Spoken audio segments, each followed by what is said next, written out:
All right, Bigfoot Society, we've got the privilege of talking to Mr. Chris Spencer and Mr. Shane Corson, both from the Olympic Project tonight. How's it going, gentlemen? Good. Going great, Jeremiah. Thanks for having us. Fantastic. We got plenty of people in the chat. I'm gonna let's see. I'm gonna shout out a few people. We got Todd there, SoCal Squatch. What's up, party people? Good to see you, sir. We got Scott from the Patreon. How's it going there, Scott? We got Rebecca Slick, of course. Good times. Shouting out Todd there. And she says, hey, Aru. And oh my goodness, we got Mike from Tactical Bigfoot Research. Haven't seen him for a while. Good to see you, sir. But yeah, we're going to have a good time chatting about some Bigfoot stuff, catching up with the Olympic Project. And any questions you guys have in the chat, feel free to go ahead and put those in the chat, and we'll put those up on screen eventually, and we'll see what the answers are from Shane and Chris today. But if there's people that might not be familiar with what you guys are all about, Chris, do you mind if I have you start with saying a few words about yourself, what it is you do with Bigfoot? Yeah. So I've been a member of the Olympic Project since 2017. Before that, I got interested in the subject because I had an experience in 2013. But I was always interested in the subject, but I got serious about it after an experience I had in 2013. Met Shane in 2015. Shane, David, and Derek, and became a member. I was really interested in audio recording, and basically that's what I do. I do a lot of audio recording now. So that's fantastic. The short version. The short version. I love it. And Shane, how about yourself, sir? Yeah, real quick. Chris is very humble. He does a ton of stuff for the Olympic. I know. The audio. He's very humble. He's a very humble guy. He's doing some amazing things. But myself, I've been involved with the Olympic Project since about 2012. I'm a field investigator and kind of co-run the Olympic Project with David Ellis and Derek Randalls of the Olympic Project. Though people like Chris Spencer, Rebecca Ann Slick, and Todd Hill are an intricate part, specifically in the last couple of years, of what we do, and which is a lot of just field investigation in specific areas. We're not ambulance chasers. We stick to a couple of specific areas and thoroughly vet those areas year round. And the audio aspect, which we'll get into, it's a huge part of what we do, especially and specifically as of recent times. But got a lot of exciting things we're working on. And many of your followers know I've been on the show before. Chris and Todd have been on the show before. We're working on this nesting area. And so that's kind of our main goal right now, is to focus on this specific area and continue our research in this area, because we're in it for the long run. You know, it's not a sprint, it's a marathon. So that's what we've been up to as of recent, but we're really about collecting data and as much data as possible, and embedding that data and then comparing it from different seasons. So that's what we've been up to. That's what we're doing. And that's kind of what we're about. Fantastic. I mean, and to just shout out Chris, you know, when I was able to go out for my first expedition with Tate Hieronymus over the summer, Chris, I really appreciated your help. You were walking me through how to set up my task cam, and man, you had an answer for all my for newbie questions. So I appreciate you, dude. We got some more people hanging out with us. We got Tall Ones, howdy. We got Tate Hieronymus. Oh, these guys, just kidding. Nice, dude. Alan, what's going on, man? From the Patreon. We got all sorts of people, and we got AK Luke. Yo, all right. So just in case, and you know, this is going to be, people are going to hear this later on. There might be people that are not thoroughly versed in the Bigfoot lingo, as you know, the three of us are. So they hear the Bigfoot nest, and you might have a person, they might be imagining, oh my goodness, Bigfoot is making like a nest in a tree like a bird. Can you guys give a short summary of like when you say you're looking for Bigfoot nests, what are you guys looking for? Well, I'll jump in here and then I'll let Chris jump in. But All right. when we say Bigfoot nests, first of all, we're not 100% saying what we were led to find are Bigfoot nests. We believe that Sasquatch is quite possibly and more than likely making these nests periodically. It's not like a bear that makes a bed, periodically. It's not like a gorilla that makes a nest every night. These nests that we were led to discover and discovered more subsequently are made occasionally, maybe every couple of years, so to speak, for maybe a specific purpose. So these nests, I mean, they're fascinating in a lot of ways, but they're definitely not. One of the things I think a lot of people get confused with are nests and structures. And this kind of drives me nuts because you can watch a lot of TV shows or you can jump on YouTube and people will say they found a nest, a Bigfoot nest. Now, to clarify, I mean, what is a Bigfoot nest? Nobody knows. Nobody truly knows what a Bigfoot nest, if they do in fact make nests. But you watch a lot of these shows at YouTube, TV, specifically TV, and they're more like structures. When I'm trying to describe a nest to somebody, I'm talking about a what looks like in all factuality, a giant nest on the ground, like a giant bird's nest, but structured intelligently and made out of out of huckleberry, fresh boughs from huckleberry. So we're not talking about a bare bed. We're not talking about a teepee structure. We're not talking about something that looks like a cave. We're talking about a giant ground nest. And I've seen too many times on TV, even as of recent, on some shows I won't mention, and I've seen on YouTube and stuff that they describe stuff, and a lot of times you can tell that they're either man-made, they're natural, or they're just complete hoaxes. And so what we've been led to discover is something that's not man-made. It's not natural as far as nature, as far as weather concerned. This is constructed intelligently, and they're in clusters. That's another key thing. You're not finding these nests really by themselves, like one giant nest somewhere. You're finding them in clusters.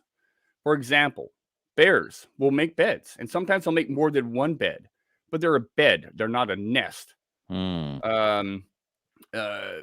People make weird structures, teepees and stuff like that. And maybe Sasquatch does make structures. I don't know. But this is not a structure. These are ground nests, and they're over a foot in depth, made of completely out of huckleberry in conjunction with other nests. And usually they're formulated in a pattern or in a situation where they're almost like a V shape in a lot of circumstances. And as I've spoken about before, some of the nests we've discovered have what we call bush nests, or a practice nest that's above the ground in the huckleberry that mimics what's on the ground. Interesting. So, and there's a lot to be said about that. But these nests are absolutely fascinating because there's no cut marks, there's no claw marks. These are snap, peeled, or twisted branches that formulate these giant ground nests of various sizes. And in many cases, as I've described before, you have huckleberry boughs pushed into the ground, and the nest is not necessarily weaved, but formulated around this sort of frame, like a bed frame. And so you need an opposable thumb, in my opinion. You need strength, and you need intelligence to make these nests. Chris, what do you have to say? I was just going to add, and it's a lot of the material is transported. It's not like an animal just grabbed what was right there and built it, because that's what a bear does. It comes to a spot it wants to bed down in. It might be against a tree, and it'll scrape bark off that tree.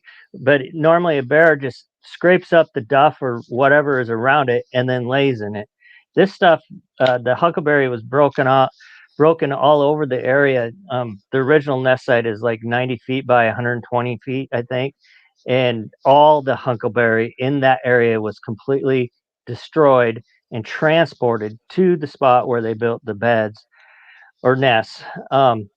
It it was done with something that had hands, basically. And bears don't nest together. You're not going to find, as Shane said, bears will make new nests in the same general area, or a new bed in the same general area. These were intentionally built about the same time. The huckleberry was built, was the same age in all the nests, and by multiple animals. This was at least in the original nest site that was found by a timber surveyor, not the Olympic project. A timber surveyor found them in an area where no one would be going but a timber surveyor. These were built by multiple animals, and yeah, that's what I got. That's awesome. And it's, you know, when people ask me when I'm on shows and they're like, what's your, the question you always get is, what's your top Bigfoot evidence, right? And the one I usually bring up are the nests from the Olympic project. It's just the fact that, the fact that I believe there was like a primatologist that went out in that area and pretty much mentioned that, hey, this stuff is like what we're seeing built in the zoos. That to me is just like, I mean, it's game over if you're having like a primatologist person from a zoo come out and say, yep, that checks out. I mean, yeah, we've had primatologists, zoologists, bear biologists, wildlife biologists in this area, and today, I mean, if they're to come out now, there's nothing really to be seen. You wouldn't even recognize them. But originally, 2016, 2017, 2018, even the tail end of 2019, even though they were kind of really degraded and we'd taken samples from a few, the majority of them were blown away by what they were looking at. They could not describe them by any of their knowledge as, this wasn't bear behavior.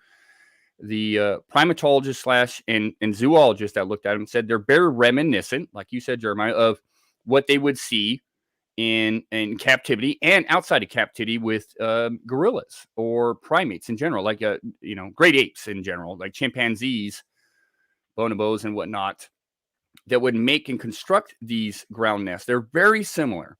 And I remember one of the individuals, a female from a certain zoo out here in North America, said that she could actually see characteristics and of certain individuals that she worked with, chimpanzees and whatnot. And basically what I'm getting at is that some of the nests had just characteristics. Like she could put a name to a nest. Like, okay, this looks like so-and-so would have made this nest and so-and-so would have made this nest, which I actually had never considered and found absolutely fascinating, because I see these ground nests. They're big in size. They're very intelligently constructed. But to see characteristics or character in some of these nests that I, as a layman, would not have noticed was fascinating to me. And a lot of, the bear biologists, even, this is not bear behavior, period. As Chris stated, bears don't hunker down together. They don't build 7 nests in one area at the same time with the same material, and they don't transport material from over 25 feet away to construct a very large nest.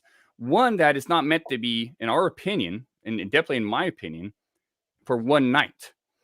These nests were made for a period of time for a certain reason. The reason, very speculative, obviously, but they were made for probably a couple of days to a week to maybe longer, based on the food sources in this area and based on the amount of time, because we reconstructed a nest, and it took Derek Randalls and myself, when we reconstructed the nest, over 45 minutes collecting together to build a nest that in the end was still, after we watched it dilapidate over a couple of months, was still not as good at whatever built these nests. They were expert at what they were doing, and we were trying to reconstruct one the best we could.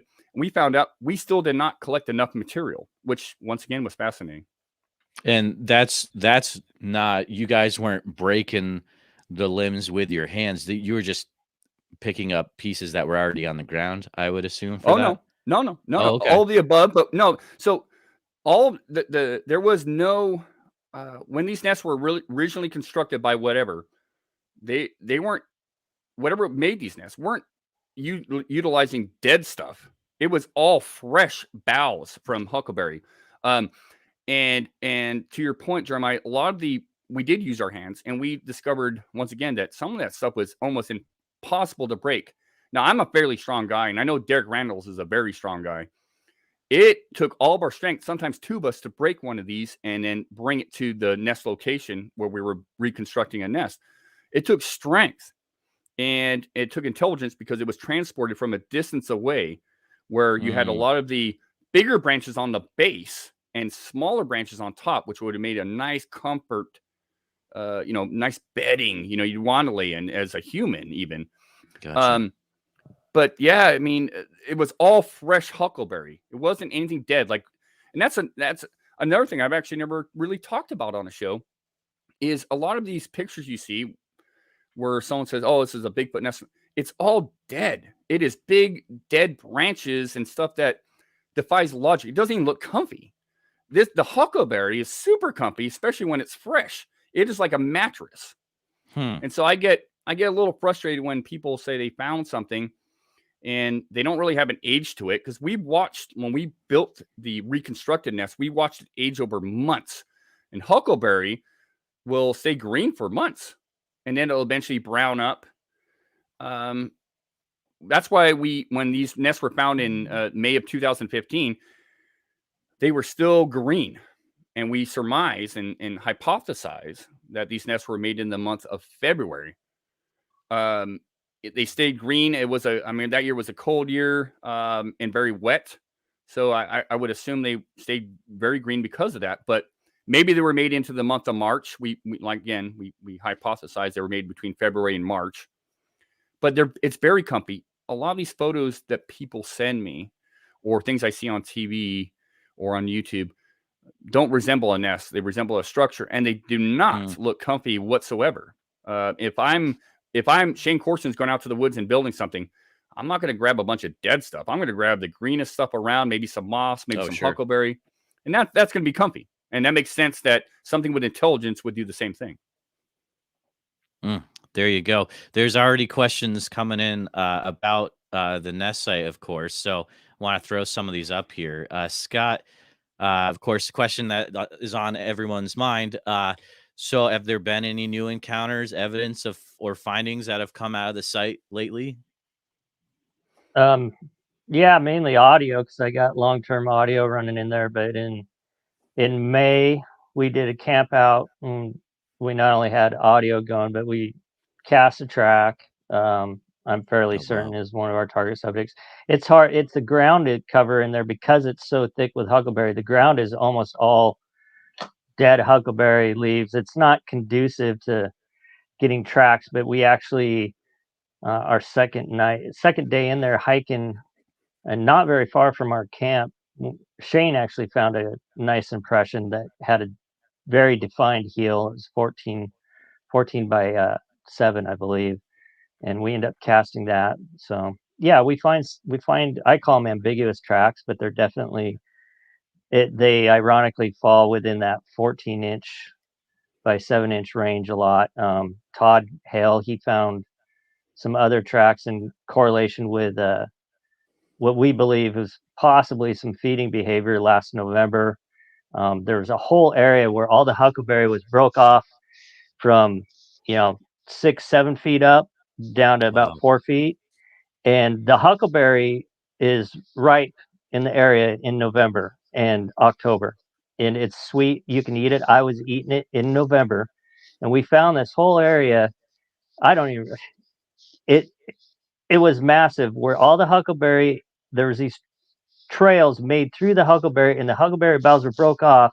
But one thing I noticed, all the boughs that I was picking up were completely stripped of berries. There was no berries on them, whereas all the living branches had berries on them still. So I kind of hypothesized that there's probably some feeding behavior going on.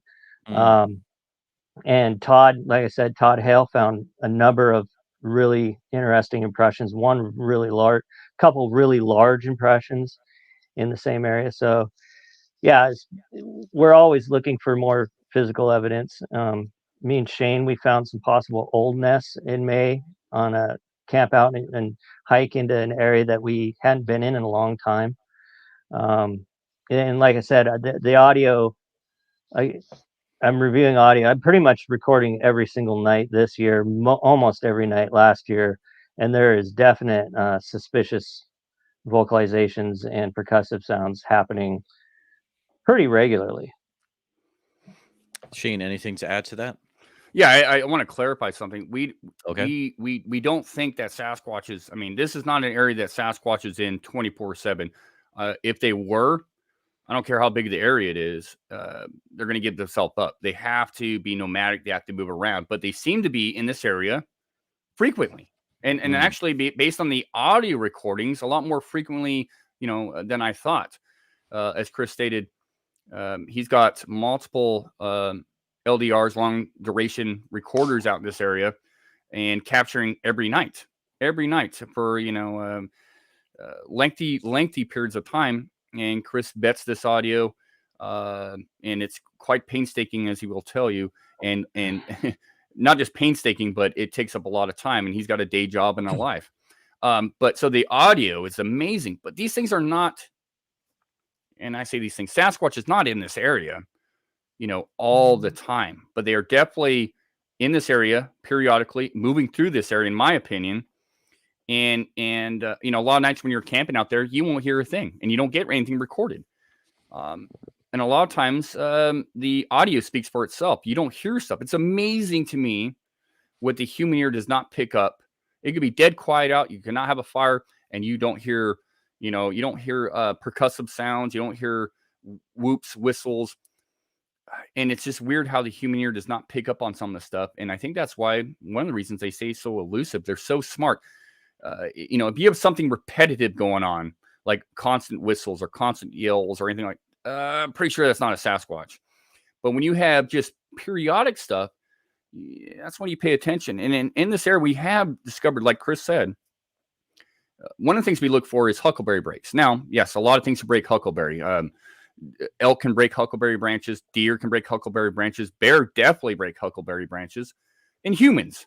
But there's no human element in here to break huckleberry branches. You do have the known animals. But when you start seeing the lack of, say, antlers or claws or teeth marks on them, and you see things over, like Chris said, 6 or 7 feet tall, where it's broken off, twisted off, dropped, the huckleberries are completely stripped. In some cases, the leaves are plucked off. It's when we pay attention, because that's when we start noticing, possible impressions. We're not just looking at the huckleberry, we're looking down at the ground. In a lot of cases in this area, the ground's not conducive for a really good track impression. But sometimes it is, and you do find large impressions. And one of the characteristics we've discovered over the last couple of years is a real consistency with these 14-inch tracks. 14-inch, and that's really appealing to me, because I look back at the Patterson Gimlin film. Patty was she was about 14 inches, and when we think about the nests, a lot of the impressions found around the nest site are about 14 inches. So things start kind of coming together, and it starts painting a picture, whether it's right or wrong, but something to think about, that maybe a female Sasquatch is building nests and in this area and not seen, because there are reports in the vicinity, outskirts on some of the roads outside of this area, where people see large Sasquatch crossing roads periodically. There's been a couple this year, larger Sasquatch seen. And typically speaking, the vast majority of sightings on especially roadside crossings are typically of larger looking Sasquatch, typically.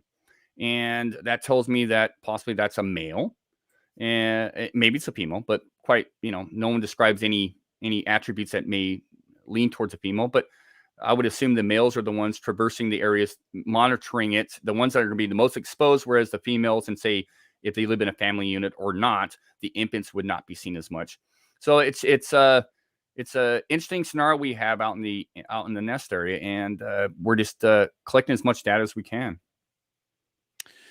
That the detail about 14-inch footprints, that's pretty cool. Tate has a question as well. He said, is there any possibility people could have hiked in and hoaxed them?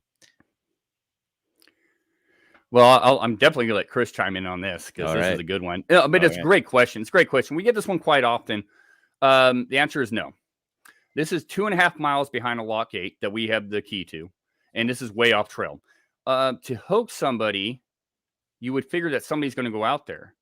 The Yeah. only person that, other than us, as of recent, that's been out there is a timber surveyor, and that was back in 2015. And to build multiple nests, there's no sign of trash. There's no sign of people impressions, both physical impressions or trash and whatnot. Multiple sizes. And it defies logic, way off trail. These are areas where you do have a lot of cougar, you have a lot of bear, you have a lot of ungulates. I'm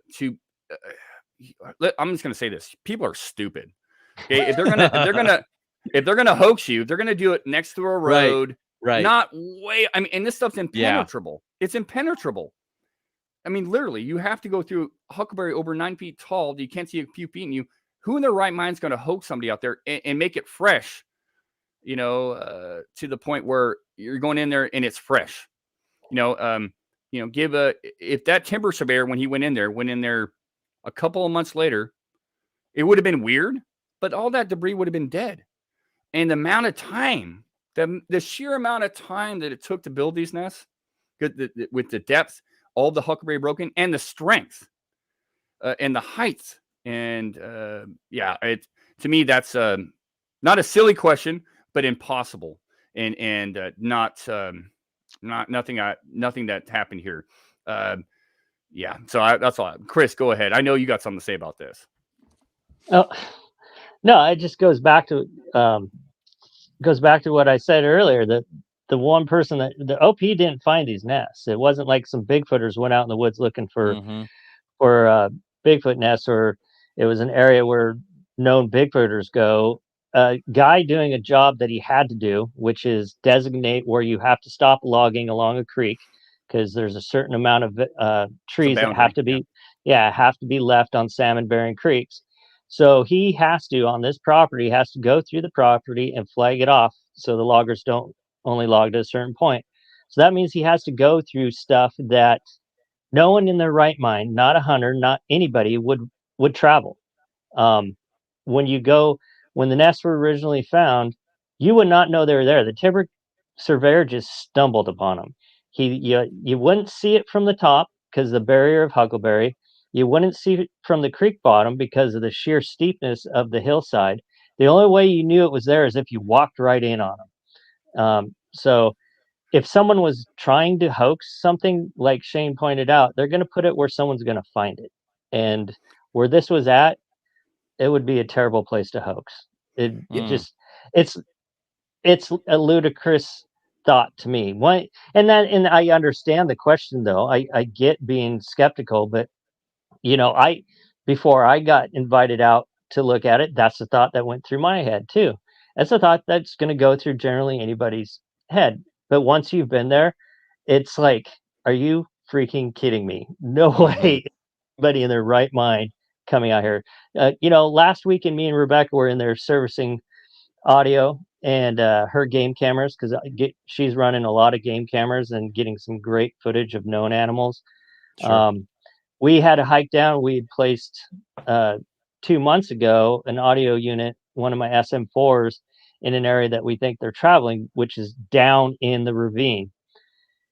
And it's only maybe 100 yards off the ridgetop. It took us an hour to get there and over an hour to get out of there. And that's just the two of us climbing through the crap just to get in there. So, and it's so much of it's like that.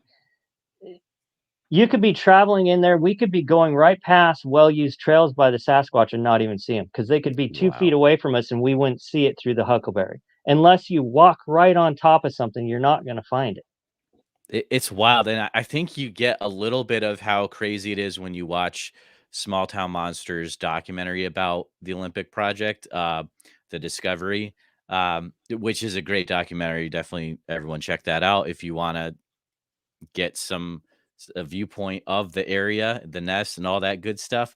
But I think it's a thing where you actually got to be there and experience it, and then it clicks in your mind. I've got a question that was loaded up at the beginning of the time. I'm going to bring that up now about the nest. I just want to see what you guys' thoughts are about it. The nests were stated to be found down a slope that was so steep, ropes were needed to get down to them. Can you ask them about the claims that the animals wouldn't likely create nightly nests in such a location? Um, I think I we answered most of yeah, those, I and no think ropes were used.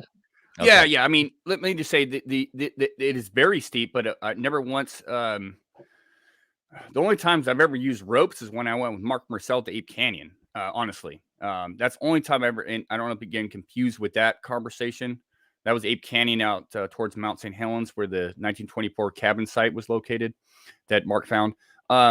No ropes are needed, but it's very steep. I've seen people almost. I mean, if you fall down this hill, you're going to be hurt. It's no joke. It's very steep. But as a human, it takes us a lot of time to get up and down it. Whereas a Sasquatch, I would assume, could just like an ungulate or a bear or a cougar or anything else, Mhm. up and down there, no problem. It's a very quick escape route that leads right down to a salmon barren creek. And as far as making nests nightly, if Sasquatch is making nests nightly, as to the caliber of what we have discovered and been led to discover, they're going to give themselves up. It takes a Sure. lot of work, takes a lot of material. And one more thing I was going to mention too was the necessary too, the canopy up above. Like drones, you cannot penetrate this area with drones. The Oh, canopy wow. up ahead, you know, Okay. the Douglas fir in this area is so thick, and then you have the huckleberry. I described the nests like this: you can't see it from afar. It's like a house. You can see the walls, which would be the huckleberry. You literally have to get past this huckleberry, these walls, to even coming into the room of the devastation. So it's very intelligent. You don't destroy anything outside your house. You just Mm. build everything inside it and construct it. You lay your furniture down and all that. Very intelligent. So it's very impenetrable. You have to literally stumble across this, and it takes somebody like a timber surveyor that has a job. Because I honestly, I do enjoy off trail hiking, but generally speaking, this wouldn't be an area I would go to as a hunter, as a hiker, or an explorer, because it's just, you don't know if you're going to walk into a beehive or bump into a Sure. bear or a cougar, or Right. just get a stick in the eyeball, which we've done multiple times. It's brutal. So I kind of hope that answers those last two questions. Yeah, I think that'll shine a little bit more light, hopefully for that individual that asked that. Speaking of salmon, Mike from Tactical Bigfoot Research says, question, how important are the salmon to your research? That's kind of an interesting viewpoint to bring up. Her question there. Relatively big, but not the end all be all. And I could say that off a number of things. Now, when these nests are being made, this is the big point. When these nests are being made, there usually is a big salmon run or a big chum run in some of these areas. And in the months of February, and even currently right now, there's a big chum run in some of these areas. February, you do have a big chum or salmon run in some of these areas. And these nests just happen to be coinciding with that run in February and March up some of these rivers. And that's huge. That is huge because that's a natural, I mean, bears eat it. A lot of animals eat salmon, including humans. And, when I'm out fishing, it's a good month to be out there, or months to be out there fishing. These nests, I do believe, are made maybe around that time frame because of the salmon run, but that's not the end all be all. It's a huge component to those specific months. But as Chris will tell you, and as we've discovered, that Sasquatch seems to be moving here through this area periodically for a number of reasons. It is remote. There's a lack of humans. It's hard to get to.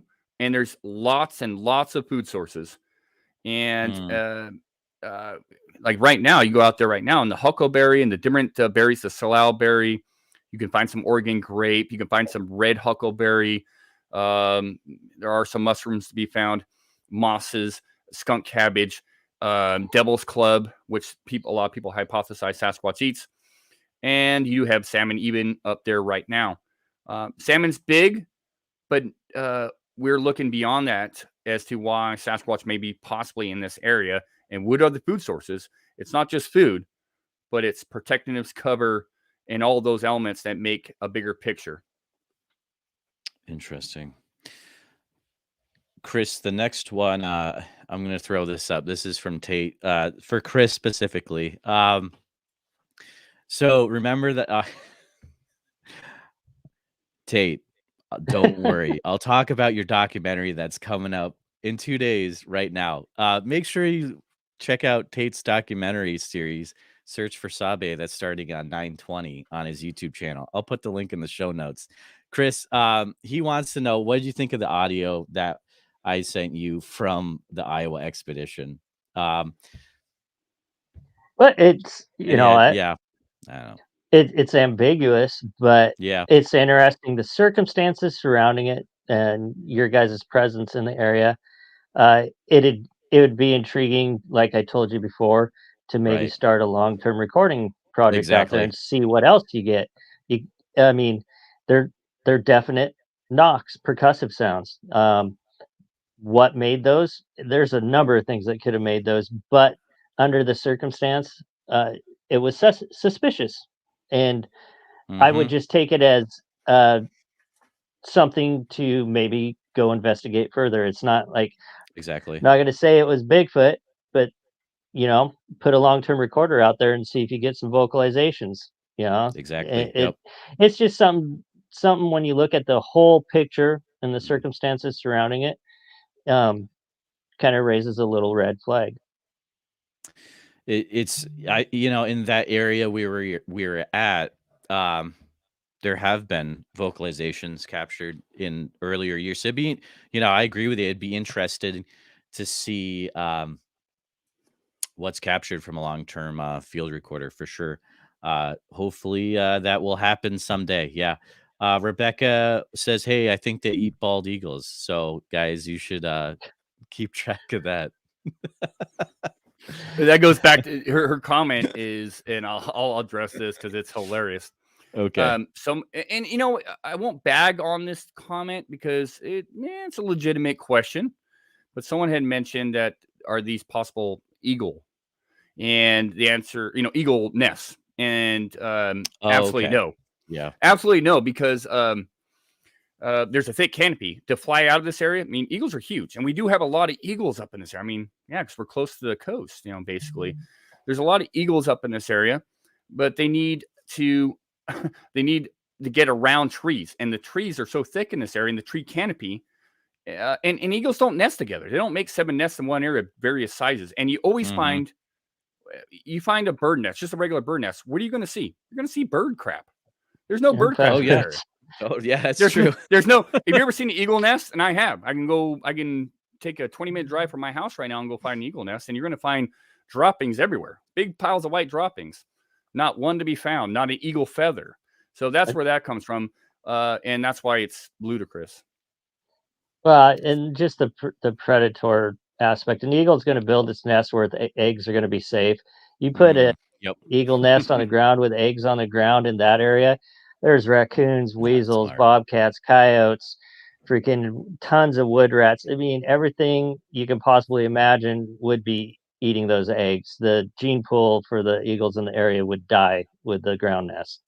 So Exactly. And so, yes, it's an interesting idea, but a lot of it comes down Sure. to is knowing the sounds, the ways that animals act in the areas that you're studying, and then you're able to, you wouldn't have that thought that a bald eagle would be nesting on the ground And it's not because practical. you'd have Yeah, that it's not stuff practical. in your Yeah, it's mind not already. practical. Exactly. Yeah.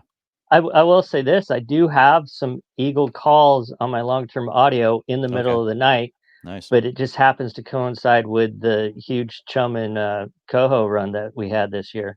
The same week that those fish were just loaded in the Mm, creeks and the river, is when I picked up some eagle calls. So, interesting. Scott asks, you mentioned that the area is so thick. Do you think there's any possibility you've been closer to them than you realized? Any concerns that one day you might stumble upon one? I think that's a very interesting question. I'll Go I'll go ahead. ahead and say I guarantee we've been really close to them a number of times and did not even realize it. I've had 2 possible sightings this year. Oh, I wow. can't say for sure what I saw. Um, one of them really pisses me off, but the I do have audio that I carry on my head that back in March, we got out Shane's truck. I reviewed the audio later. I'll go ahead and tell the whole story. I think I've told it before, but we go in repetitively. We go in the same way every time, service the same units every time the same way. And we'd had several occasions where we'd heard vocalizations when we'd been in there. I think 2 or 3 more times before March, we were pretty sure we'd been observed because we'd heard vocalizations really close to us. Um, Anyways, we go in, not thinking, get out of the rig, and me and Rebecca stayed where my audio recorder was. I was messing with it. I was ticked off about something because usually that's what happens. I get mad at technology and curse it. Rebecca was messing with her game camera that she has really close to where my audio is. Shane decided he was going to go place another camera in a different location, which happened to take him out of the huckleberry that we were in, and he ended up kind of flanking, getting behind us. Well, while he placed his camera and he's waiting for us to come out, he could hear me and Rebecca talking in the distance, but he also heard something in the huckleberry, something large moving towards me and Rebecca. Well, he called me, and I didn't answer my phone. I had my phone on airplane mode, and as soon as he put his phone down, he had heard a big crash. And so he started going to meet us halfway because he didn't know if it was a bear or whatever. And I'll say bears don't come towards you. They run away from you generally Okay. out here. Whatever this was coming towards me and Rebecca. Anyways, Rebecca had heard some crashing behind us. I didn't hear any of it because I was ticked off at her. I was ticked off at my tech and this and that. And we met Shane halfway up the trail and he had his gun out. And I'm Wow. like, "What's up, dude?" He goes, "Dude, you didn't hear that?" And Rebecca goes, "Oh, those crashes? I thought those were you." And he's like, "No, I heard it. It was going towards you guys." Anyways, so that cued us in that something Whoa. was going on. Well, that night I reviewed the audio I had rolling on my head. And this is an example of why I turn my recorder on before I get out of my vehicle. 30 seconds after we step out of Shane's truck, and we're talking, so we didn't hear it, there's a whoop, and it's not very far from us. I end up recording 3 different whoops. I sent the audio to Monongahela too, and he I remember his email back to me was like, "They were right on top of you, and you didn't freaking notice it." But I That's nuts. got some perfect whoops that were happening around us, and they were happening at times when I was moving and Rebecca was talking, and we didn't hear it. But they were right by us, and it's interesting because in the same exact area in May, on our way out, me and Rebecca were on our way out, and I glanced out of the corner of my eye. I saw a tall figure out in the huckleberry. When we came back a couple days later, and I blew it off in my head. I was like, "That's because it was ways out," and I just caught a glance of it, but it stood out to me because of the coloration. I blew it off as a stump or a broken tree from storm. And we went back, and whatever I saw wasn't there. Um, and so I can't say that was a Bigfoot or whatever, but and then just recently, we went in July, and we were down, and this is one thing. It it when stuff happens, usually it happens when our group separates a little bit. We Okay. cause confusion. Um, we were down by the original nest area, and Shane and Wes Liam, Wes is helping me with the audio project. He's a statistical analysis. I collect the information, and he goes to the spreadsheets and does his magic, Squatcher Matrix. Anyways, Yep. he was with us. He came over to visit, and he was with us. Shane took him down to the creek. Rebecca was down at the original nest site.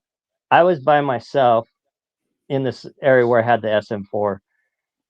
I carry a camera with a telephoto lens on it for a reason, in case I see something. Well, it's a pain in the butt carrying it through all that huckleberry in there. So I had taken it off and I set it down on the ground. I walked over to this kind of clear area, and I was just looking up the ridge, drinking a bottle of water. And as I was coming down, I noticed a figure about 75 yards out, really, really black, and it didn't match any of the other shadows. And it looked like a head and shoulders. right up against a tree. And I'm staring at this and I'm like, it's got to be a stump or something. And I'm thinking, I don't have my camera, so I can't zoom in on it. I stared at this thing for about a minute and it just was so off. And it didn't move, it didn't do nothing. And in my head, I'm thinking, that's gotta it's so big and so obvious, it's gotta be a stump. So I turn around, grab my camera so I can zoom in on it, Mm-hmm. and it's gone. Oh Well, man. I'm like, okay, I'm looking, I'm scoping everywhere because it was at the edge of a finger that drops down into another ravine. I'm looking everywhere and I can't find this damn stump.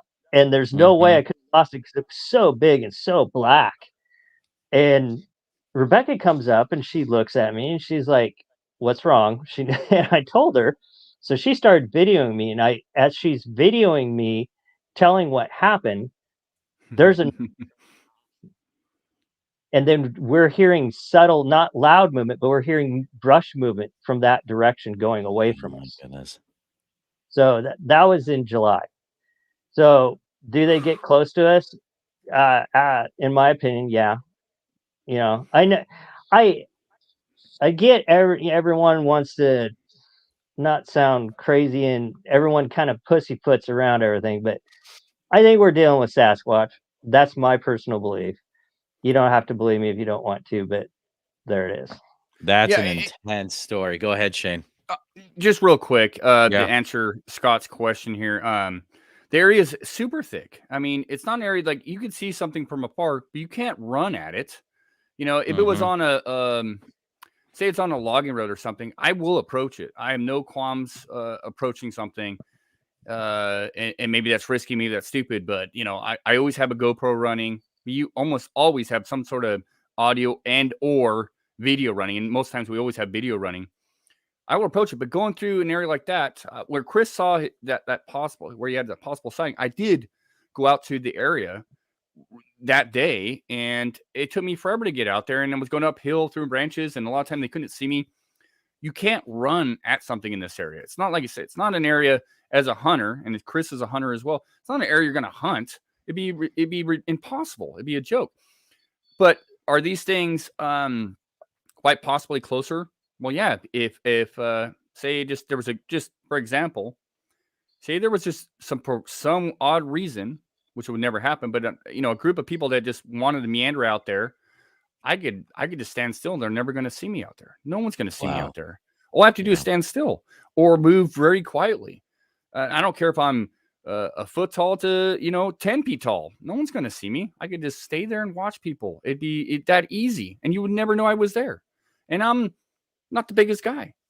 You get something that big. I mean, you could hide an elephant out there as long as they don't move or make any, you know, Yeah. but they, you know, it's just that simple. The other part of the question, any concerns that one day you might stumble upon one? No, I want to.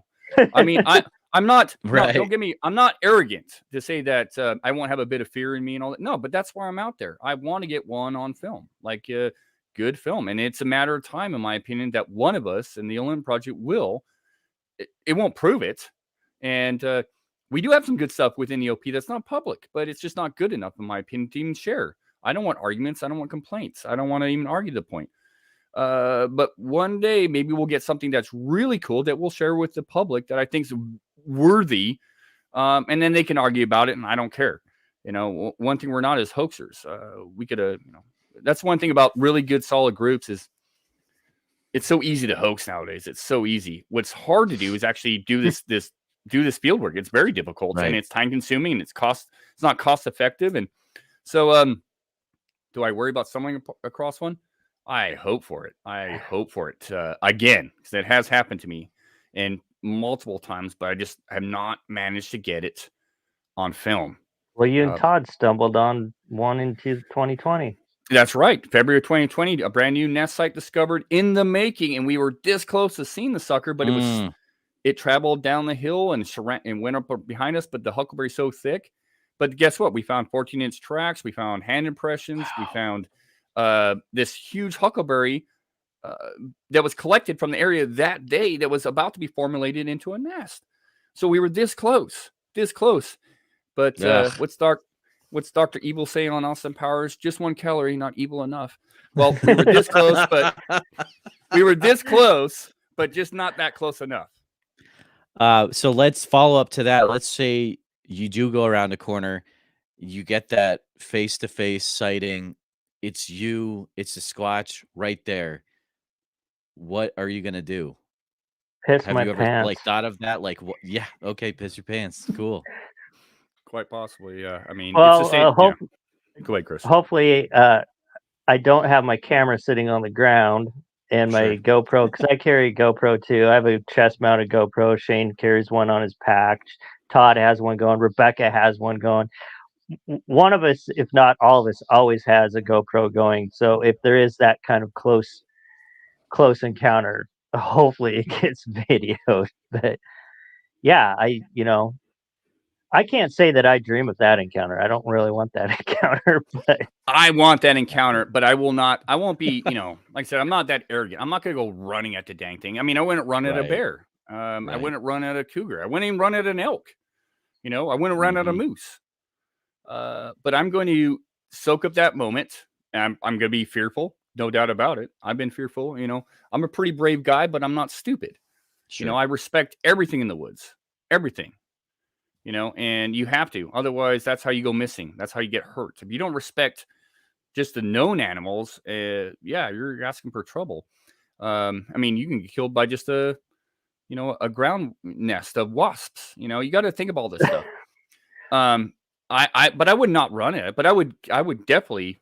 I'm going to have audio running and video running, and I'm going to soak up that moment. I'm not going to, maybe I'll back off. It just depends. I mean, this is all. These are what people say they want. When it happens, that's different. But I know in my heart of hearts, I've been at this a long time. I'm not running, but I am going to capture everything I can at that moment in time. And who knows? The more time you're in the woods, you have those opportunities. It's just like I run into black bear quite frequently. Out in the woods, mainly through hunting season. I'm out. I usually hunt blacktail because that's what we have up here in Western Washington. And it seems I run into more black bear than blacktail, because blacktail are a kind of species they call the ghosts of the woods, because they're there and they're gone and you don't see them coming. They're very hard deer to hunt. But I run into more black bear and they just, they run away, and I don't fear black bear, but I respect them. So same thing with Sasquatch. The odds of it, I don't believe there's any time if they're in the area, and like Shane has pointed out, and I want to point out too, from the audio, they're not there all the time.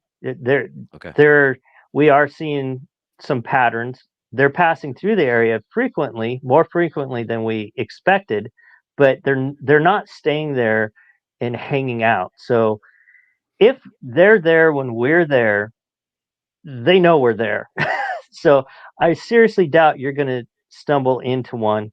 What happened in 2020 was a 1 in a million shot, in my opinion. I think they're going to be highly aware of us. I guarantee they recognize Shane's truck. Shane's been in there more than anybody else. I guarantee the minute Shane pulls in there, they know his truck. And I suspect they know me, Shane, and Rebecca now, because for almost 2 years now, the three of us have been going in there, I mean, religiously. So yeah, stumbling into one that close, I don't think it's going to happen. If you do, it wants you to see you, and that's kind of scary thought right there. It is. That's like the movie Congo from back in the day, dude. Oh yeah, game over, man.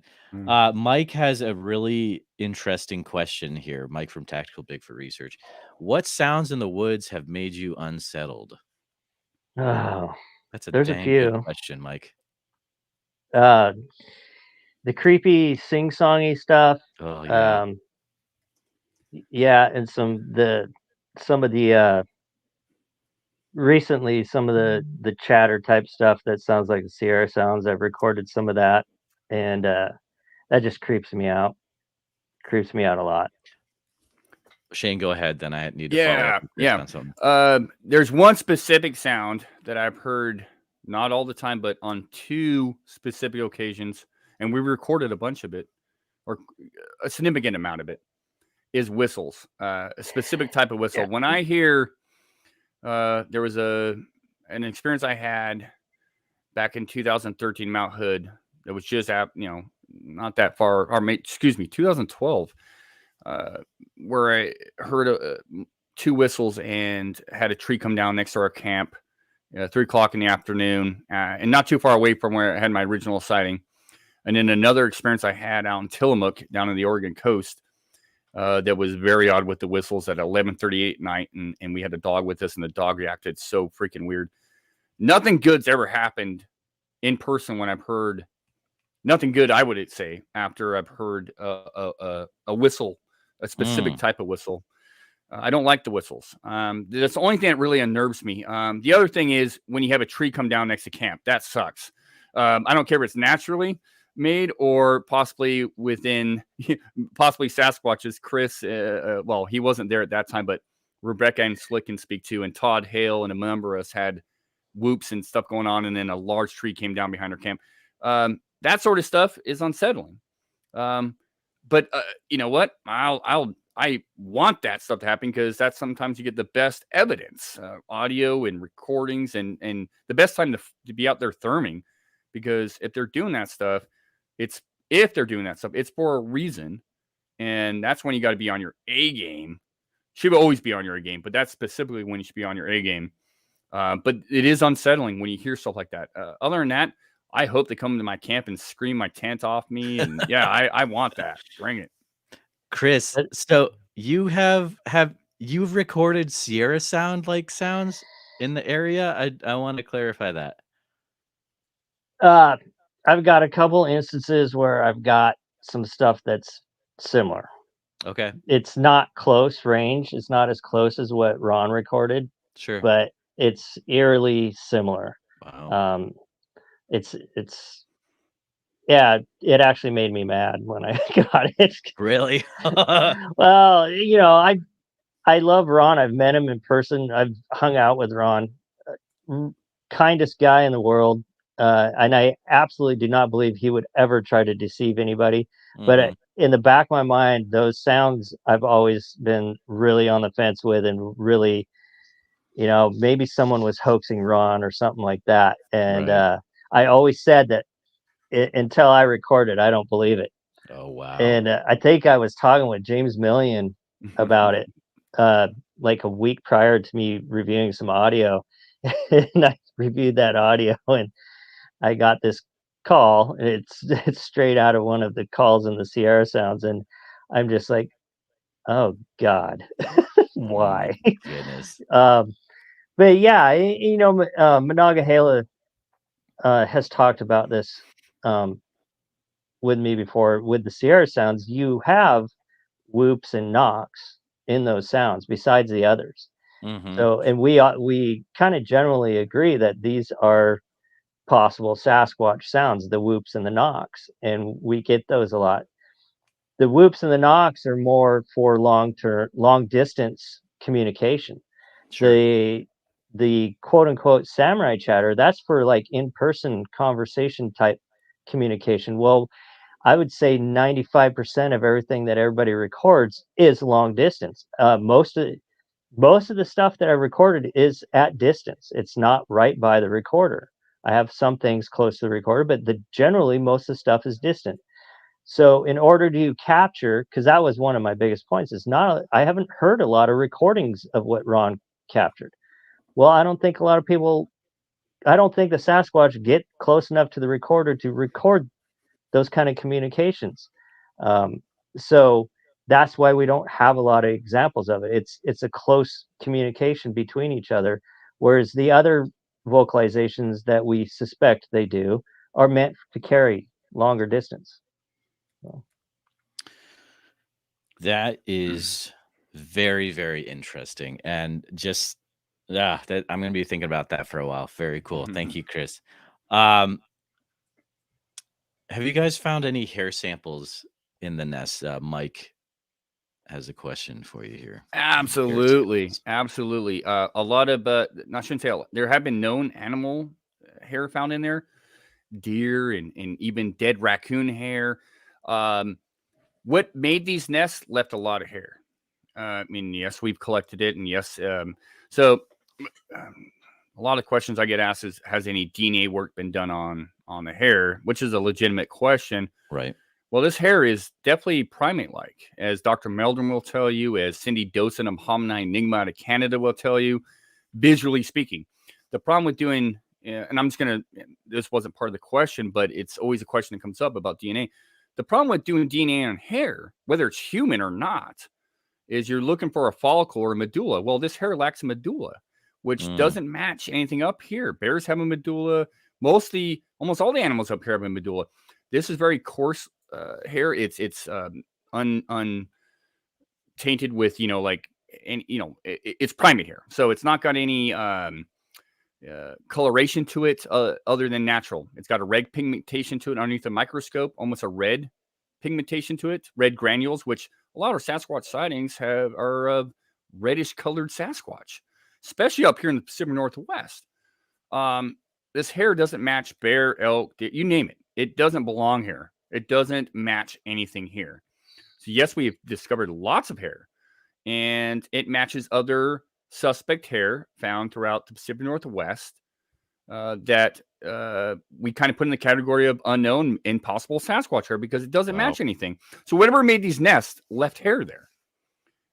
So that's fascinating. Yes, hair has been found. It has been looked at visually underneath a microscope and compared to every freaking animal up here, and it doesn't match it.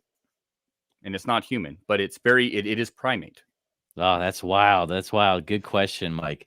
I believe this is Joe, buddy Joe Turry, says, "Hey all, I feel that audio tends to be largely ambiguous. What makes you guys believe the sounds you're experiencing are wood ape related?"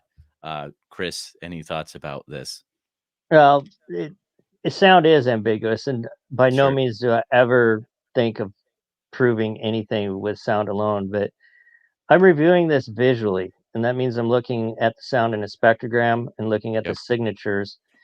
And I've been doing audio review visually for 7 years now. I pretty much know all the known animals visually. And when our suspect vocals show up, they don't visually match the known animals. Sometimes if they're distant, it can be harder to tell, but the longer you do it, it's one of those things with experience. You see it better, and they just pop out when it's not what you're expecting. And you got to listen to a lot too. I use the Macaulay Library sound to vet stuff. If I suspect it might be canine of some kind, I will look at all the canine calls. If I suspect it's some kind of owl, I look at all the owl calls and I compare it. And a lot of my files are marked ambiguous because I can't say yea or nay. But some of the closer stuff, I just mark as unknown, because at the end of the day, I don't know what made the call, but I know it was not an owl, and I know it was not a coyote or a canine. What I will say, a lot of it is primate-like. A lot of it is really similar to primate vocalizations, including human being vocalizations. And it's not like you get a lot of these. They don't vocalize a lot for a reason. That's part of the reason they're so elusive. So when you get one of the biggest things that I look for, if I have a vocalization that's repeating itself and it's pretty much identical every time over a period of time, I know that's not our target subject. That's going to be something, and it might sound goofy. It might sound like, oh, that could be, a primate call. That could be a Sasquatch. But if it's repetitive, I guarantee it's not. It's going to be something else. And like I said, it's not that I'm trying to prove Bigfoot exists with audio. What audio is, it's a scouting tool for me. So if there's suspicious audio going on in an area, that's the area I want to be in with my thermal unit. That's the area I want to be in with my cameras. That's the area I want to go hike and look for other physical evidence. That's what audio is for. It's not for proving anything. So I hope that answers. Yeah, but I mean, audio does prove a lot of stuff in a lot of ways. It's not going to be end all be all when it comes to Sasquatch research. But one of the things we do, and I really take pride in, is that we stay in one area. We're not going anywhere. We stay in one area recording all known animals. Chris has logged thousands of hours and thousands of recordings of known animals. We're getting to know coyotes, deer, all your ungulates, bear. We got all sort, an owl. We're getting to know, and in a lot of cases, Chris can tell you, like he has an area called X1. He can name the coyotes in that area because he spent years recording that area. He could recognize the signature on a spectrograph because it was the same signature. So that's the key thing is if you're ambulance chasing or going to different areas, you're never going to learn everything in one area. You're going to maybe learn a little and take a little bit of something away from that area. But when you're in an area for years and years, like I said, this is not a sprint. This is a marathon. If you're in one area and you're pretty sure and confident that something's in that area that's unknown, such as Sasquatch, you will capture some stuff like that. But what you're really going to do by collecting the audio and being there and tracking stuff and finding stuff, just like a hunter would, he's going out scouting for elk or deer or bear. He learns that area. He learns animal sounds. He learns how to call them in. He learns their seasons, their mating seasons, their feeding habits. It's what we're trying to do in this area. Not that we have. No, that's not what I'm saying. But that's what we're trying to do with Sasquatch because they do come through this area, no doubt in my mind, periodically. But being in this area for a lengthy period of time and learning your known animals, knowing the seasons, to me is absolutely 100% key. Yeah. I should say, yeah. On top, I've always said, because I in 2015 I started recording in what I call Area X1, and even when I started there, I always said I want to create a picture of this area. I want to know this area inside and out, and the audio allows me to do that. It's there when I'm not there. It tells me, with like Shane said, with the seasons, different animals show up at different times and make different calls and different sounds. So it tells you a lot about the area as a whole. And honestly, if you're serious about this subject, you want to know everything not Bigfoot related to the area that you're researching as well. Right. So this kind of plays into Alex Petikoff had sent in a question before this, and he said, bring up to Chris about how pretty much he's saying that, you were able to analyze previously recorded what we thought were Bigfoot calls and vocals, and they ended up being coyotes and stuff because you were that good with being able to know what different animal sounds. Well, yeah, the coyote thing is like, what's funny is coyotes are crazy in the range of vocalizations they can do. And the coyotes in one area are going to sound different than the coyotes in another area. And you do use your ears as well as the spectrogram. But just as an example, my Area X1, there was one particular coyote. I'm sure he's deceased now. I named him Waldo. And his call had a particular sound to it and a particular signature. And he was the alpha, I'm positive was the alpha male. Well, his pack was smaller and they made really more wolf-like calls. They weren't really yippy. The whole pack was really more laid back. It was a smaller group of animals. And then I was recording 13 miles west of X1, closer to human habitation, and the number of coyotes was at least doubled what was out away from human habitation, and they're really yippy. I mean, totally different characteristics. They're making the same kind of calls, but completely different characteristics in how they were doing it and when they were doing it. So known animals. That's why you pick an area and you get to know that area, because the known animals that use that area are going to have their own sound. If I go out and start recording in a new area, it takes me a while to get to know that actual area and the way the sound moves in the area and where I have my recorders set up. So it is, like Shane said, this is a long-term thing. It's a long game.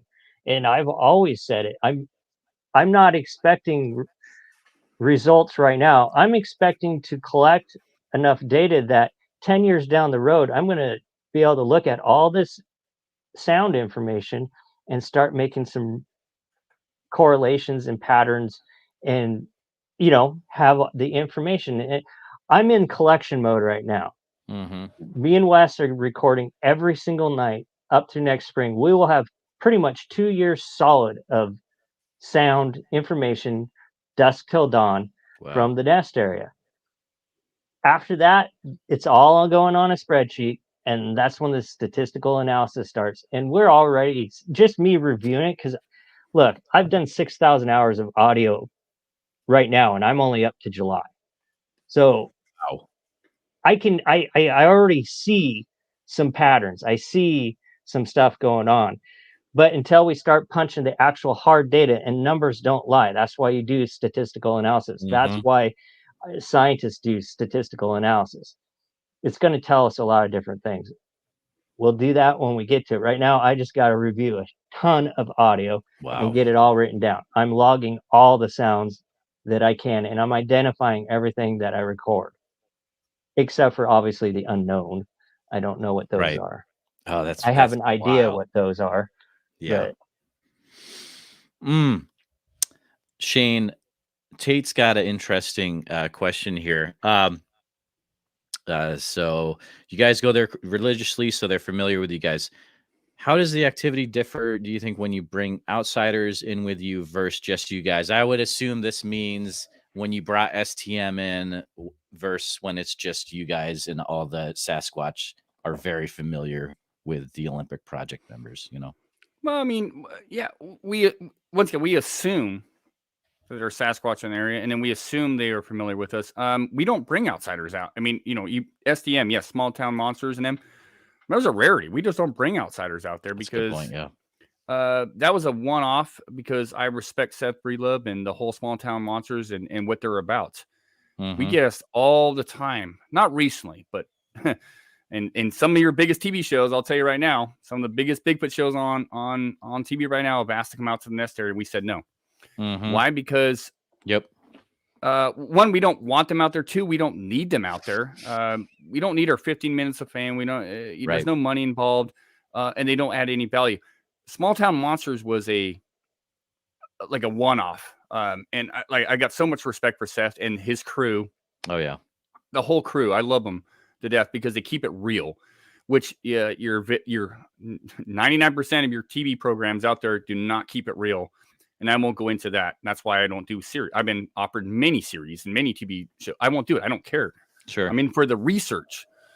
So when it comes to, does the activity differ? Well, when we brought Small Town Monsters out there, honestly, I mean, even when we go out to the woods, we don't expect anything to happen.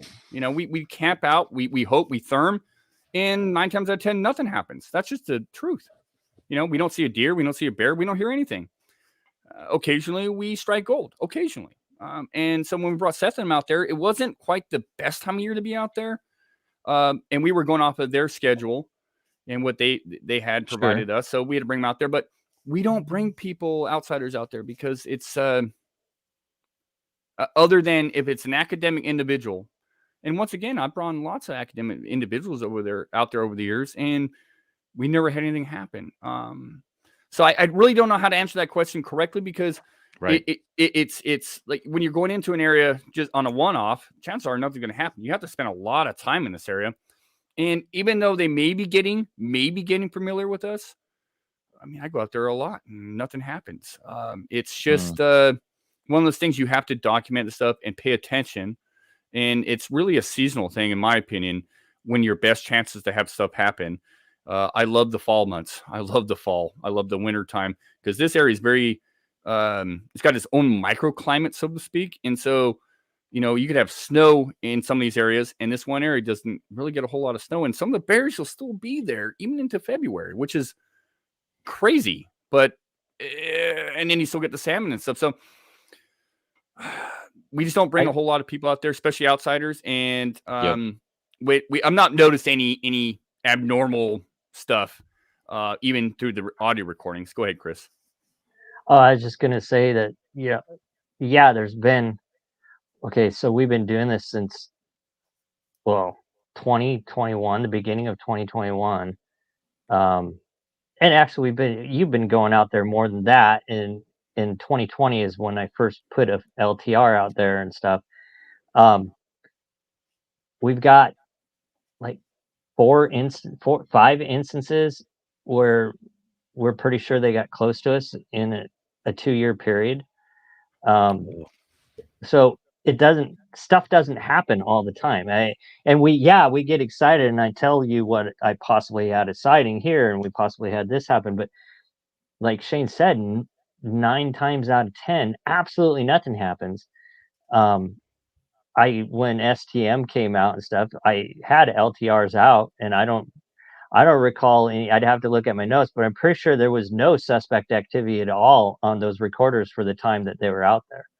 So, yeah, I look at it as we're going in there passively, and if they're there when we're there, if they're bored or curious, they might get close to us and check us out. Mm-hmm. But I think most of the time they just ignore us and do whatever they're going to do. Gotcha. Honestly. Very. How much longer do you guys have access to the nest area? No idea. Okay, right so now, it's just like it could be tomorrow. You're cut off. Yeah. You don't know. Yeah, it could be tomorrow. Wow. Now we do have. So this area is so vast. I've been exploring other areas just even recently. So even if this one area gets taken up, we've not been told they're going to take the keys away from us. So I have keys to gates, and I can venture into a lot of different areas that I've been, I'm always forward thinking. I'm like, okay, not just if this area gets taken away, but where else can we do long duration recordings? Where else can we go camp out? Where else can we therm? Where else can we explore? And this area is so vast. There's multiple spots. I just spent last week. I did a long drive checking out new gates, seeing which gates I could get into and where they led, so I've got a lot of areas picked out in my brain. This area could be logged tomorrow. Could be logged 5 years from now. As far as I know, they don't have permits to log this area anytime soon, and they've given us a blessing to keep doing what we're doing. This timber company is intrigued by what we're doing, intrigued by what the timber surveyor found and what the timber owner got to look at this area too. And he was like, wow. So they're intrigued.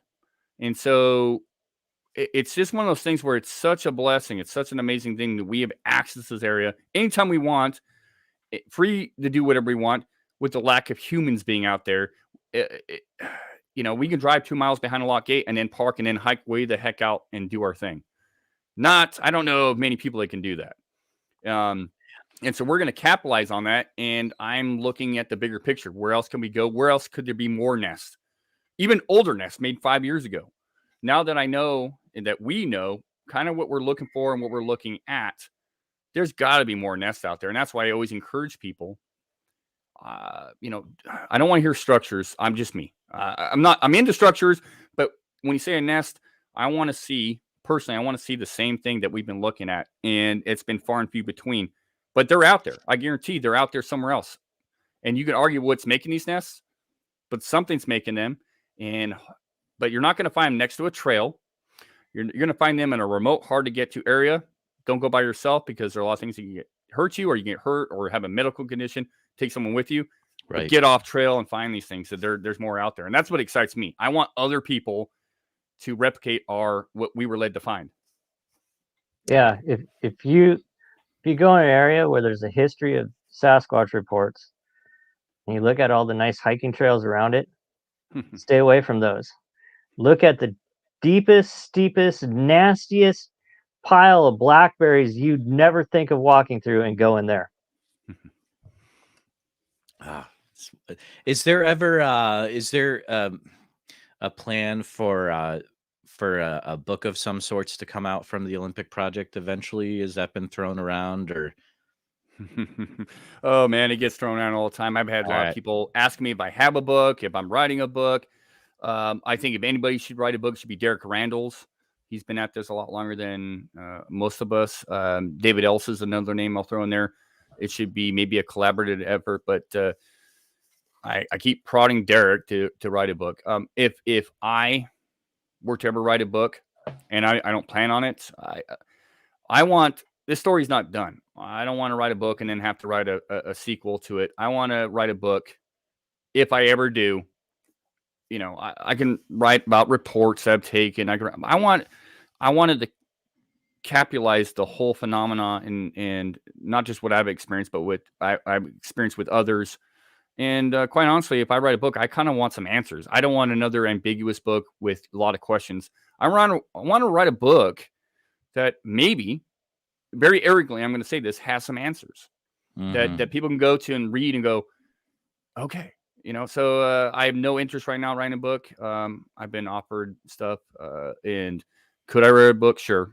Chris could write a book. Todd Hill could write a book. Many of the Olymp Project members could write a book. Many Bigfoot-related investigators could write a book. I have no pull to write a book. I love sharing my stuff on podcasts and getting feedback and learning stuff from people, because I don't know everything and I know very little. So why would I write a book at this point? Maybe down the road. Yeah, I would love to read the Todd Hale book personally. I'll read all your books, but the Todd Hale book would be amazing. Chris, sorry, go ahead. Oh no, I eventually will write a book because I like to write. Yep. But that's going to be when I can no longer hike or walk, or where I'm bedridden.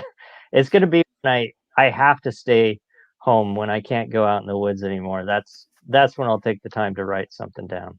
I mean, I write stuff down all the time, but something to make into a book, yeah, that'll happen when I'm not out in the field anymore.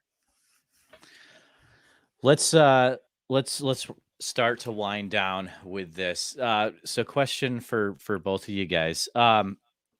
Personally, what do you have as your goal that you hope is accomplished through your work with the Olympic Project?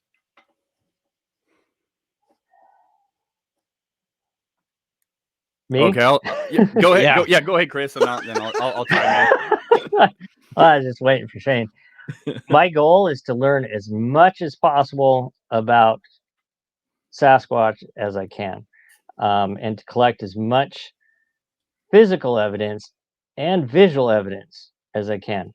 Will it happen anytime soon? Don't know, but I just keep trying. At the end of the day, I'm not going out there just to tell stories. I'm going out there to collect evidence, and it might be just audio right now, but that's not the only reason I'm going out there. I want more than the audio. The audio is just a small piece of the puzzle, in my opinion. So. Yeah, I agree. Hey, thanks, Rebecca. So here's the thing. I would love to see Sasquatch proven to exist.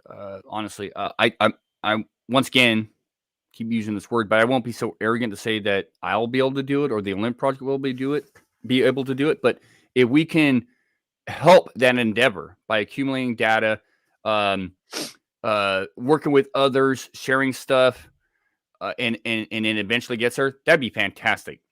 My ultimate goal, period. I am not a scientist. I am Shane Corson, field investigator, an avid outdoorsman, hiker, fisherman, blah, blah, blah, blah, blah.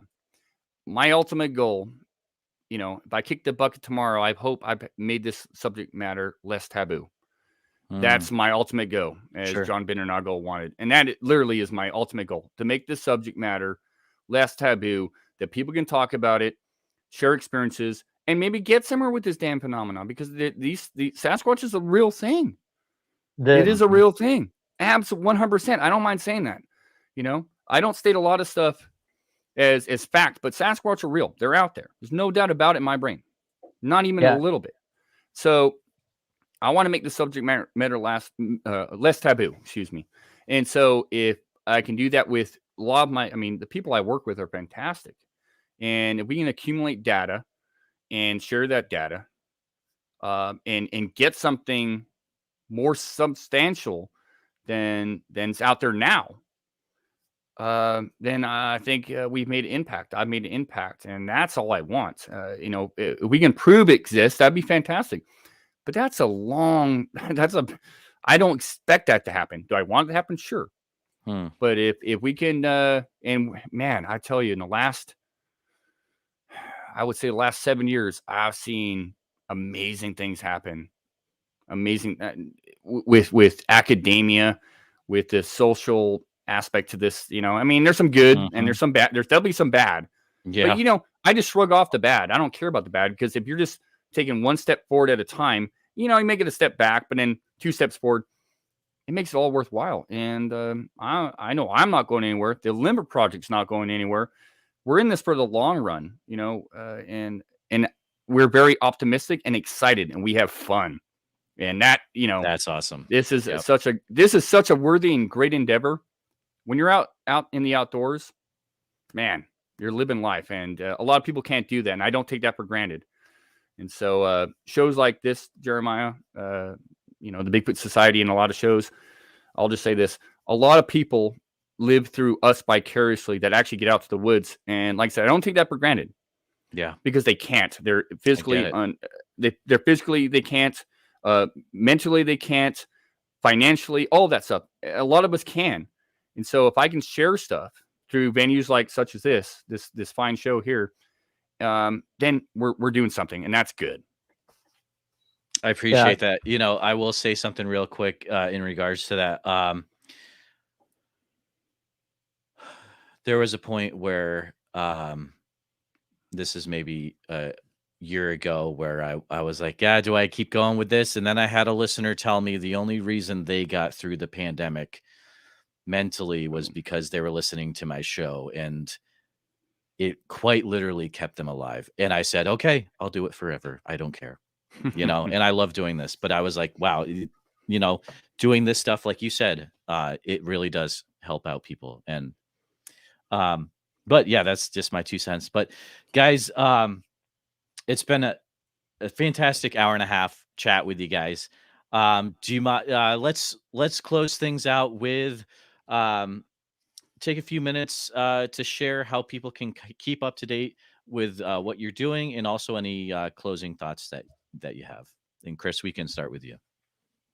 Oh, I have a YouTube channel called Tootle River Skookum. Tootle River Valley Skookum. Sorry, I don't even know my YouTube channel's name. Chris Spencer, and I try to put up known animal sounds as well as some of the suspicious stuff.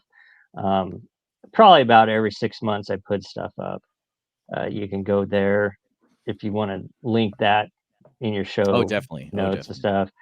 And then if you want to put my email in there too, you can too. People can get a hold of me. I was just going to add one other thing. Yeah. To what Shane was saying, at the end of the day, science is not fast. Everything takes time. I see us moving forward, no matter what people think. We're moving forward, and as long as we keep moving the subject forward, that's the end goal. Whether we do anything, whether I do anything, as long as I'm helping so that in the future somebody else can accomplish what we'd like to see accomplished now, that's the goal. If the NAWAC puts one on the slab next week, great. But right. I want to push the subject forward. I want to push people into a more scientific direction. I want to help those that want to do what we're doing. So maybe what the mistakes I make now will help someone in the future not make the same mistakes. That's awesome. Anyways. Yeah. I love it. Love it. Shane? Well, I'm a simple man. I'm a simple man from Washington State. Yeah, I'd like, if people want to reach out to me, they can find me on Facebook or Twitter or Instagram, the usual places. I've been a little lackadaisical with Monster X Radio. I've been so busy, the last couple of years for everybody have been really tough, with COVID and everything else. And it's, I'm raising a almost 11-year-old now, and she takes up a lot of my time, but I love every second of it. And so between work and everything else, Monster X is kind of taking a back seat, but Monster X Radio, I promise we'll be back. I keep telling these guys like Chris, we're going to record. Well, I just haven't done it, but we will be back. But yeah, reach out to me. The usual spots. We have olymproject.com, which is kind of been on the back burner a little bit. It is our website. Johnny Johnny Manson actually kind of runs that whole thing, with the Sasquatch. I mean, he's a big part of what the Olymp Project does online. He's behind the scenes, but we got some plans for some stuff down the road here, where we'll be sharing more stuff. We're not trying to hide stuff or anything. It's just we get busy and we like to better stuff, and sometimes that takes years to do. I'm sorry. It's just because we find it a really interesting impression doesn't mean we throw it right online or really good vocal or, whatever have you. We don't. That's one thing the Olymp Project doesn't do is just throw stuff out there. Because it just, then it's like showboating. It creates controversy, it creates arguments. A lot of people like that. And hey, to each your own. We keep a lot of stuff close to the hip. And we like to, if we put something out public, we want people to really respect that. And it'll showcase the amount of work we've done with it. Bart Catino is a great friend of mine, a great friend of ours. And he's got some of the best thermal footage out there, but it wasn't released for years later until he really vetted it. And it's probably some of the best thermal footage out there, period. So that's just kind of our angle. So don't be frustrated. If you guys, honestly, anybody that's listening to the show, what I'd like to do and showcase stuff is at symposiums, at conferences where I can interact with people and they can see me, they can talk to me, they can, there's no miscommunication. When I post something on a slide and talk about it, they can ask me a question. They can sometimes physically look at stuff. That's where I really like to share stuff because it's one-on-one. I can get questions in person. There's no shadiness. There's none of that. So that's why I like to do symposiums and conferences, not because I'm a name in the field, but when I get invited, because I never ask to speak at these. None of us do. When we're invited, chances are I might speak there, but I get to showcase the Olymp Project, some of the stuff we're working on, and I get to hear from people. I get their feedback. I get to learn what they're doing, what they found. And so that's the best opportunity to engage with the OP and ask questions and whatnot. So yeah, I'll end with that. Fantastic. If you want to know more about the Olymp Project, go over to www.olympicproject.com. I believe is the website. And there's a lot of info there. You can see how many people are on the team. There's a lot of people that are really cool on the team. Get familiar with those. But guys, thanks so much for coming on. You both are awesome. And it's just got to talk to you, Chris. It seems like not too long ago, but Shane, it's good to catch up with you, dude. It's been a while. But again, thanks for coming on. And thanks to everyone in the chat for hanging out tonight. No problem. Thanks for having us, man. Yeah. Thank you.